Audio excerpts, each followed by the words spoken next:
युतीसाठी उद्धव ठाकरेंनी कुठल्याही अटी शर्ती घातलेल्या नाहीयेत. खासदार संजय राऊतांचं स्पष्टीकरण. दोन्ही भाऊ एकत्र येऊ नये म्हणून काही जण काटे घालत असल्याचा आरोप.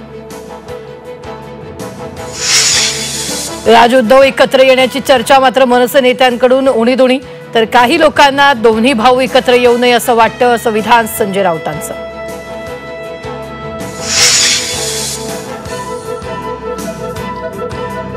संग्राम थोपटे 22 एप्रिलला फडणवीस बावनकुळेंच्या उपस्थितीत भाजपमध्ये प्रवेश करणार. काँग्रेसमध्ये घुसमट होत असल्याची कबुली.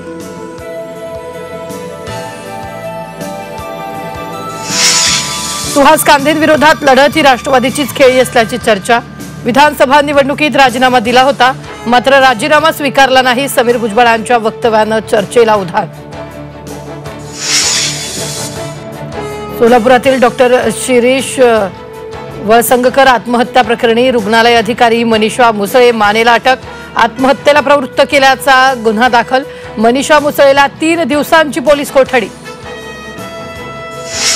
राज्यभाषा सल्लागार समितीचा हिंदी सक्तीला विरोध. हिंदी सक्तीचा GR रद्द करण्याची मागणी.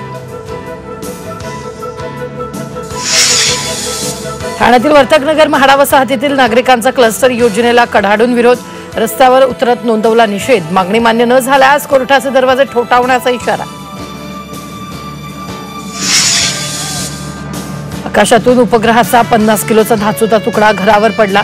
नागपुरातील उमरेड तालुक्यातील धक्कादायक घटना. परिसरात भीतीचं वातावरण.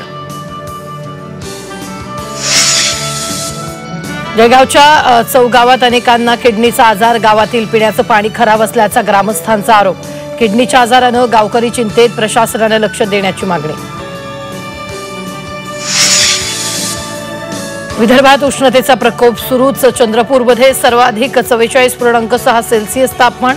पुढील 2 दिवस उष्णतेची लाट कायम राहण्याचा अंदाज.